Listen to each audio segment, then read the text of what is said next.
Esta tarde pues me corresponde a mí hablar sobre el protocolo VEXUS. Mi nombre es Giovanna Pérez, yo soy residente de segundo año de Medicina de Emergencias y pues vamos a hablar del protocolo VEXUS. ¿Qué es el protocolo VEXUS? Pues sus siglas significan Venous Excess Doppler Ultrasound Score, es decir, la evaluación multiorgánica para la cuantificación de congestión venosa utilizando pues lo que ya conocemos como el POCUS, que es el Point of Care Ultrasound. Entonces, ¿qué es lo que queremos buscar con esto? Ya venimos evaluando distintos órganos con el uso de la ecografía pues para identificar varios puntos en donde nosotros podemos intervenir desde el punto de vista de la llegada del paciente a urgencias, como por ejemplo el ultrasonido en el pulmón, en donde podemos buscar pues la presencia de líneas B que nos identifican edema pulmonar o de pronto un SDRA en curso, dependiendo pues del contexto clínico del paciente. Tenemos también la ecocardiografía, en donde podemos buscar o identificar valvulopatías que nos pueden estar generando una falla cardíaca, una disfunción en algún segmento de alguna pared que nos indique que de pronto pueda estar cursando con un infarto agudo de miocardio, o pues por lo contrario que tenga dilatación de cavidades derechas en búsqueda pues, de un tromboembolismo pulmonar. De otra manera también se ha utilizado para evaluar respuesta a volumen el ultrasonido a nivel de la vena cava inferior, en donde pues lo hemos utilizado para guiar la reanimación o más bien la desreanimación cuando no poner fluidos en un paciente que ya está sobrecargado, pero pues este examen sabemos que tienen varias limitaciones de acuerdo al contexto del paciente, en donde se puede presentar una ingurgitación de la vena cava sin necesariamente significar que no necesita más volumen, o al contrario, que esté distensible pero el paciente esté sobrecargado. Entonces, dado todo esto, los intensivistas y los emergenciólogos empezaron a buscar otras formas de evaluar al paciente y sobre todo buscando en el contexto venoso, de la congestión venosa, no siempre buscar que en el paciente que esté choqueado, que el paciente que está congestivo va a presentar hipoperfusión, no mirándolo desde el punto de vista arterial, en donde se disminuye el flujo sanguíneo hacia la célula por hipoxia, y pues esto lo vemos en los signos de perfusión del paciente, sino hacia atrás, que una congestión venosa también puede ser deleterio pues para el cuerpo. Entonces acá la base de este protocolo es básicamente evaluar qué tan congestionado está el cuerpo. Todo esto con base en presión del atrio derecho, el cual a medida que se va aumentando pues va generando una congestión sistémica, arrancando por la vena cava inferior, luego pasando al hígado, pues a la vena hepática, a la porta y pues a los riñones. ¿Y esto por qué es importante?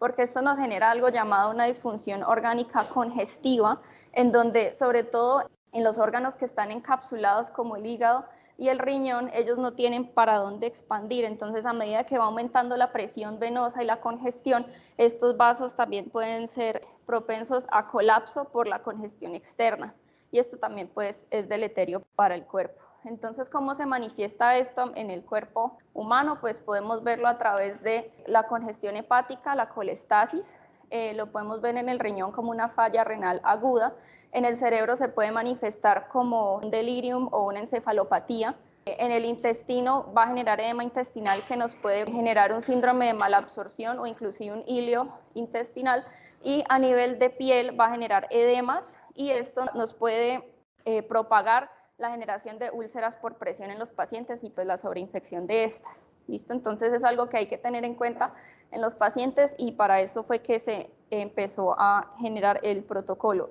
Inicialmente se arrancó evaluando la utilidad del Doppler en la vena hepática y en las venas interlobales del riñón. Estos se generaron estudios que mostró que eran predictores para falla renal en los pacientes con congestión cardíaca o posoperatorios cardíacos, y también ayudaba en las metas de reanimación. Con base en estos estudios ya luego fue que decidieron desarrollar un protocolo utilizando pues una evaluación multiorgánica, lo cual es el VEXUS. Entonces, ¿en qué se basa el protocolo? Básicamente que a medida que pues todos sabemos que las venas son bases de compliance, en donde ellos mantienen bastante colapsados y ellos son capaces de aguantar o soportar unos grandes volúmenes, unos cambios de volumen grande generados pues por distintas circunstancias del paciente. Entonces, a medida de que el volumen venoso va aumentando, estos vasos se van poniendo pues más tensos, por decirlo así, y a medida que va perdiendo ya la capacidad de compliance, entonces ellos van a empezar a aumentar la presión. Ya que no se pueden expandir más, pues la presión aumenta, y esto lo que va a generar es como una transmisión de la presión a nivel distal. Órganos que normalmente no deberían por qué mostrar pulsatilidad o pulsatilidad de la presión, van a empezar a mostrar esta pulsatilidad a medida que están más congestionados. ¿Por qué? Básicamente porque están más tensos y por acá se va a transmitir la onda, por decirlo así. Entonces, ¿cómo se aplica el protocolo? Se hace en 4 etapas, en donde primero se evalúa la vena cava, en donde acá voy a hacer énfasis en que la evaluación de la vena cava no se hace como cuando uno mira o hace un focus, sino que, en modo M, sino que uno lo debe mirar tanto de manera longitudinal como en manera transversa y medir el diámetro en estas dos formas. ¿Para qué? Para garantizar que uno esté midiendo el área más amplia de la vena cava para poder hacer una medición exacta y de ahí determinar pues si el paciente está congestivo o no y proceder con el protocolo.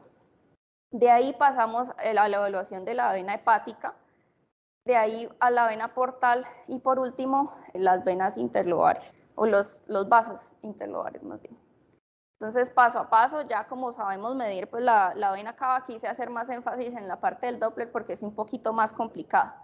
Entonces, en cuanto al Doppler de la vena hepática, lo que queremos hacer es poner al paciente pues, en decúbito supino y vamos a insonar como la ventana hepatorrenal, como si estuviéramos buscando una ventana hepatorrenal a nivel de la línea medioaxilar derecha, y vamos a insonar hacia posterior para poder ubicar la vena hepática, y también vamos a poder en ocasiones ubicar la vena porta. La vena hepática, cuando se pone con color en el modo Doppler, va a pintar de azul porque se está alejando del transductor, y la porta se va a ver roja porque viene acercándose hacia el transductor. Entonces, cuando ya esto lo ponemos en modo M, el modo M nos va a mostrar varias ondas representativas de la presión venosa, en modo Doppler, perdón, si no en color, sino en modo Doppler, sí. Entonces, estas ondas básicamente van a ser 4, en donde la onda A y la onda B van a ser movimientos que van hacia el transductor, y la onda S y la onda D van a ser lejanos al transductor. ¿Estos qué significan? La onda A va a ser correspondiente a la patada auricular del corazón, pues del ciclo cardíaco. La onda S es de la sístole, la onda B va a ser el cierre de la tricuspidia y la onda D de la diástole. Esto, ¿cómo lo sincronizamos o cómo nos aseguramos que los estemos visualizando correctamente cuando hacemos el protocolo? Idealmente conectando unos electrodos pues, para visualizar un electrocardiograma simultáneamente, para poder hacer una correlación de las ondas con el ritmo del paciente, en donde básicamente la onda A va a corresponder a la onda P, la onda S va a corresponder al segmento QT, y la onda B se va a dar aquí al final de la T, en donde se cierra la tricuspidia, y la diástole va a ser todo lo que está entre la T y el inicio del QRS. Entonces, a medida que vamos aumentando la presión de la aurícula derecha, vamos a ver unos cambios que van a ser significativos o van a ser representantes de posibles patologías que pueda estar presentando el paciente, en donde inicialmente se puede presentar, o sea, en circunstancias normales nosotros vamos a ver que la onda S es mayor que la onda D. Ya en situaciones patológicas o de congestión, vamos a ver que estos se ponen en reversa. La onda D va a ser mayor que la onda S. Ya cuando hay, por ejemplo, una hipertensión pulmonar o una regurgitación tricuspidia, vamos a poder ver, sobre todo en la regurgitación tricuspidia, vamos a ver que la S, por lo contrario, genera un flujo en reversa, se va a tornar positivo en vez de ser negativo.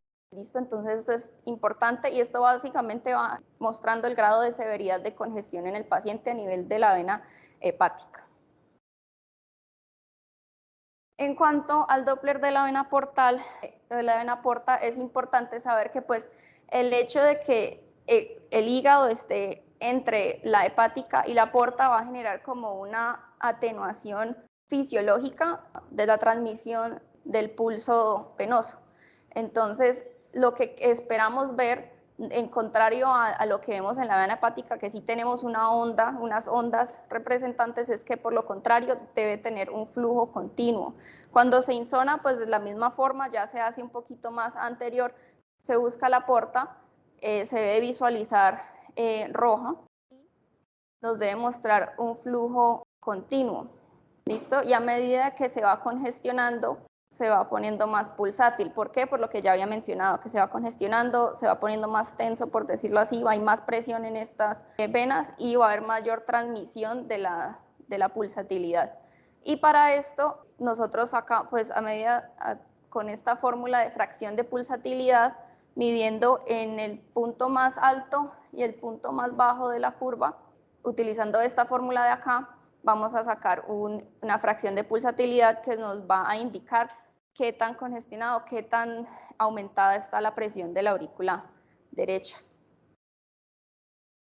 Ya en cuanto al Doppler de los vasos renales, los vasos interlobares, esta es la parte más complicada, más técnicamente complicada del protocolo, porque sacar la ventana renal y visualizar los vasos es un poco más complejo. Lo que queremos buscar es la presencia, aquí cuando uno insona el riñón y pone el modo Doppler, queremos ver que va a haber tanto como puntitos, tanto rojos como azules, indicando que están pues la presencia de los dos vasos. Nosotros queremos poner el modo Doppler justo allí y esto nos muestra dos ondas, lo cuales van a ser tanto de la parte arterial como la parte venosa. Nosotros nos queremos enfocar aquí en esta parte venosa, que es la de abajo, en donde, como nuevamente el riñón es un órgano que no debería transmitir esta pulsatilidad, a medida que va aumentando la presión venosa, vamos a ver que esto se empieza a tornar pulsátil. ¿Cómo lo vemos? Primero se puede ver que la onda va a ser bifásica, y a medida que vaya más aumentando pues la presión de la aurícula derecha, vamos a ver que esto se torna monofásica, o sea que las dos ondas se juntan y se convierten en una sola. Esto es indicativo de que hay mayor presión en el sistema venoso y pues que la presión de la aurícula derecha está severamente aumentada. Entonces, ¿qué hacemos después de hacer todo esto? Obviamente cuando hacemos el protocolo la idea es tomarle foto, una captura de imagen a cada una de las ventanas para pues posteriormente poder cuantificar los hallazgos, en donde vamos a buscar pues si el paciente tiene una vena cava que es menor a 2 centímetros, idealmente pues es de grado 0 y no tiene congestión y pues no deberíamos proseguir al protocolo. Pero si la vena cava está de 2 centímetros o más y encontramos alguna de estas que esté con una congestión leve, que es esta de aquí, perdón, es una congestión grado 1. Grado 2 es que se encuentre la vena cava distendida, que esté por lo menos una de estas severamente alteradas. Y el grado 3 va a ser la vena cava mayor a 2 y 2 o más de las mediciones, tanto de la hepática, la porta o la intrarrenal, van a estar severamente alteradas. El grado 3 es que más tiene evidencia cuando se ha llevado pues a una validez del protocolo en cuanto a predicción de falla renal aguda a 7 días en los pacientes que estamos evaluando. Una forma pues ya más imanológica de mirarlo es esta de aquí, en donde lo mismo que había dicho, pues lo normal en la hepática, para recapitular, que la onda S sea mayor que la D. Cuando está moderadamente anormal hay una reversa de estas dos, en donde la S va a ser menor que la D, y ya cuando hay una anormalidad severa, la S se torna positiva completamente. En cuanto a la porta, pues lo que les había explicado, que va a haber mayor pulsatilidad y la fracción de pulsatilidad va a ser mayor. Y en la renal lo que vamos a mirar es el flujo de aquí, el flujo de abajo, que es el flujo venoso, en donde es continuo si es normal, bifásico si es moderadamente anormal, o monofásico si es severamente anormal. Entonces, ¿a qué pacientes se les puede aplicar o se les debería aplicar el protocolo VEXUS? Básicamente los estudios que se han realizado, más que todo, son en pacientes cardíacos, sobre todo pacientes posquirúrgicos cardíacos, y con una falla aguda descompensada que sea de origen congestivo o fallas derechas. Y en el paciente También se está empezando a investigar en el paciente enfermo renal crónico y la enfermedad y ya con una falla renal aguda para determinar la necesidad de la terapia dialítica y mirar sobre todo la parte de la terapia diurética, qué tan negativo debe ser el balance en estos pacientes, porque muchas veces lo que se ha visto es que un balance negativo para nosotros no necesariamente significa que los órganos están descongestionados. Esto se ha visto más que todo en los pacientes con falla cardíaca. Se hizo un estudio solamente con la evaluación de la portal, en donde evaluaron el momento en que se retornaba a normal, a una pulsatividad continua de la porta y se mandaban para la casa, había menos reingresos al servicio de hospitalización, a urgencias. El paciente duraba más tiempo en su casa descongestionado, pues y sin presentar una reagudización de su cuadro. Entonces, me parece importante también a quienes no aplicarle el protocolo, más que todo en los pacientes que tengan una insuficiencia hepática crónica. ¿Por qué? Porque la presión, en estos pacientes puede haber un aumento de la presión intraabdominal, en donde la vena cava se puede ver colapsada a pesar de que tengan un mayor volumen extracelular. Si el paciente tiene hipertensión portal, van a existir shunts arterioportales que nos van a aumentar esta presión portal y pues es posible que la presión del atrio derecho esté normal, pero por fisiopatología de la hipertensión portal, pues esto vaya a salir alterado, o sea, es un falso positivo. Y por lo contrario, en los pacientes que están cirróticos, el parénquima del hígado va a ser un parénquima pétreo, tieso, que no va a permitir transmitir adecuadamente la pulsatividad de las venas y nos va a generar algo que se llama una resistencia sinusoidal y nos va a atenuar esta transmisión de presiones. Entonces el paciente puede parecer que no tuviera congestión cuando en realidad la tiene. Esto se ve en un caso publicado en el 2022 en la revista de Medicina Intensiva, donde presentan un caso de un paciente de 86 años con falla cardíaca derecha por inserción de un MitraClip, en donde como antecedentes tiene hipertensión pulmonar crónica severa, una falla renal aguda, está con elevación de transaminasas y bilirrubinas y tiene cirrosis. Cuando se le hace el protocolo VEXUS se ve a nivel de la vena hepática, se ve que hay reversión de la onda S, mostrando pues que tiene una congestión severa. A nivel de las intrarrenales se ve que hay unas ondas monofásicas, lo cual también significa que tiene una congestión severa, pero al momento de evaluar la vena porta, el flujo está continuo, lo cual pues uno diría no está congestionado, es grado 1, en donde esto nos dice que es un falso negativo. Entonces hay que tener en cuenta que en estos pacientes es posible que los resultados que estemos viendo no son la realidad del paciente.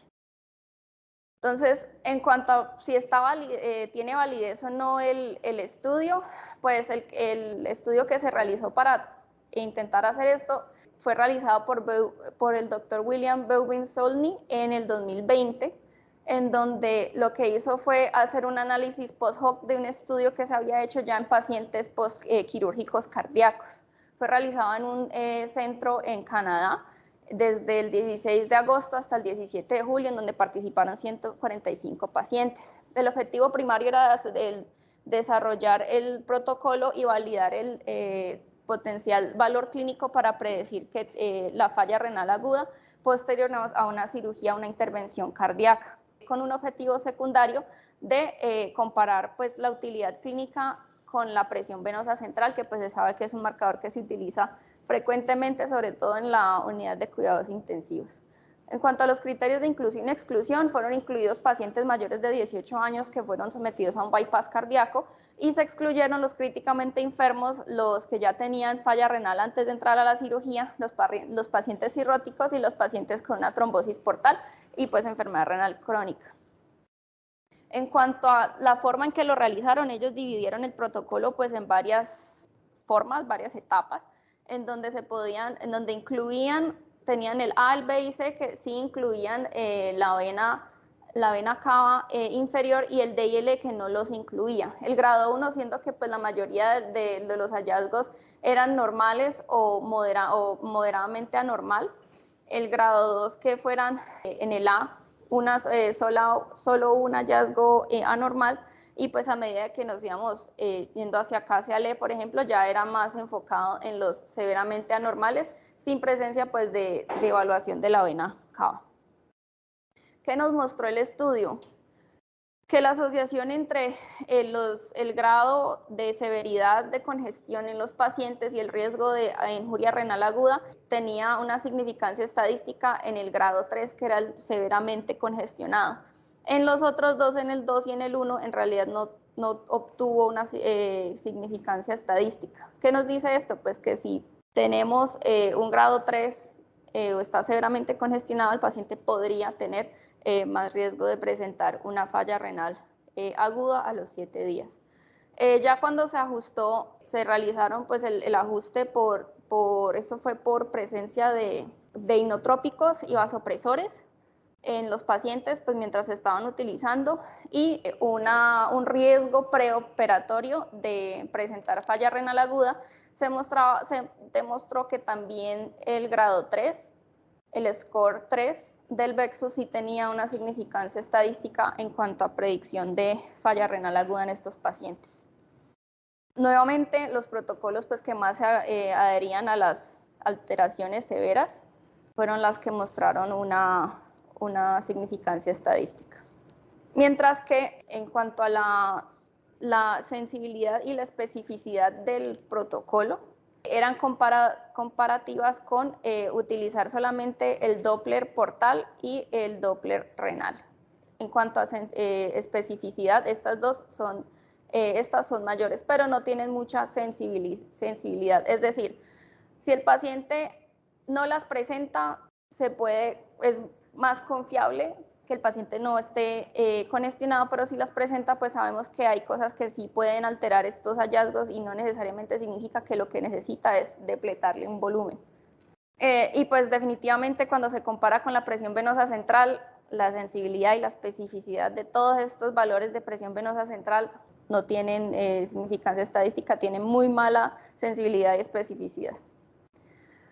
En cuanto al likelihood ratio que se le sacó al protocolo, se ve que tiene una muy buena probabilidad pretest para evaluar o para predecir la congestión venosa y la incidencia de falla renal aguda. Esto en comparación con la PVC. Del lado izquierdo podemos ver que esto es lo que nos aumenta la probabilidad post-test pues después de haber utilizado el protocolo en estos pacientes, y al lado derecho este es con la presión venosa central, donde se ve que en realidad no hay mucho cambio.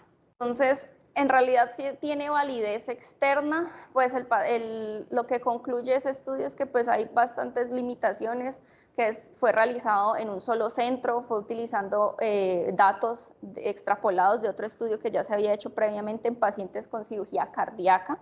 Se excluyeron claramente pacientes que nosotros de pronto nos interesa evaluar, sobre todo en el contexto de urgencias, que son los renales crónicos, los críticamente enfermos y los pacientes pues que no necesariamente tengan pues una cirugía cardíaca detrás de ello. Entonces, para esto, en realidad, apenas ahorita se está desarrollando un estudio para la validez externa en estos pacientes, la cual pues apenas empezó a reclutar ahorita en diciembre. Entonces, toca esperar un poquito para más hallazgos o más evidencia a favor de este protocolo. Y en cuanto si hay evidencia ya publicada, en realidad lo que hay son muchos reportes de caso en varios contextos clínicos. Sobre todo los nefrólogos se están interesando mucho en realizar este protocolo para ver si pueden manejar de una manera más adecuada la injuria renal aguda, y pues los pacientes que tienen cardiomiopatías, para lo que ya les había explicado, para evitar pues que el paciente consulte tan de seguido al servicio. Por último, les traía este estudio, que fue un estudio prospectivo observacional que se realizó en Francia con un N pues, relativamente pequeño, pero esto se hizo en el contexto de la UCI para guiar respuesta a diuréticos. en donde pues los pacientes que se incluyeron eran mayores de 18 años con signos clínicos de sobrecarga hídrica y pues que no eran respondedores a líquidos y necesitaban diuréticos. Excluidos fueron los pacientes que ya estaban en diálisis, que ya previamente recibieran diuréticos o que tuvieran un choque con una inestabilidad clínica clara. Para esto incluyeron pues lo que ya había mencionado, 81 pacientes en donde 34 de estos eran respondedores a líquidos y 47 no eran respondedores a líquidos, pues según los protocolos realizados en esa UCI. En donde pues aquí se destaca que incluyeron pacientes que nosotros pues vemos más comúnmente, como son los pacientes con choque séptico, con choque cardiogénico y pues otro tipo de choque, pues si sea politrauma, que hayan sufrido un ictus o una hemorragia subaracnoidea. En cuanto a cómo se comportó el protocolo, pues en realidad lo que se logró ver es que por aparte tiene mayor sensibilidad el índice de pulsatilidad portal en el contexto de la UCI. En cuanto a la forma en que como el pretest, el Vexus pretest, que sería este de aquí, el baseline, se vio que en realidad no tenía muy buena ni especificidad ni sensibilidad y pues que tampoco tenía buenos valores predictivos ni positivos ni negativos. Pero el que se evaluaba después sí tuvo un aumento sobre todo de especificidad, o sea, si el paciente sí presentaba un Vexus positivo, pues era más indicativo a que necesitaba terapia por diuréticos, pero pues el pretest del Vexus no fue bueno y fue pues mejor cada protocolo por su lado, cada evaluación por su lado. Entonces, como conclusiones, pues el análisis del flujo por Doppler permite la evaluación de la congestión venosa y nos permite puntuarla, objetivizarla y sus repercusiones hemodinámicas en los pacientes a nivel de distintos órganos. Y pues como cada vez se va utilizando más la ecografía, pues en distintos escenarios también se puede aplicar a diferentes especialidades médicas como son, por ejemplo, la nefrología. Y pues puede ser introducida de una manera más fácil y más rápida a un servicio como el nuestro, que ya tenemos pues una curva con el ecógrafo.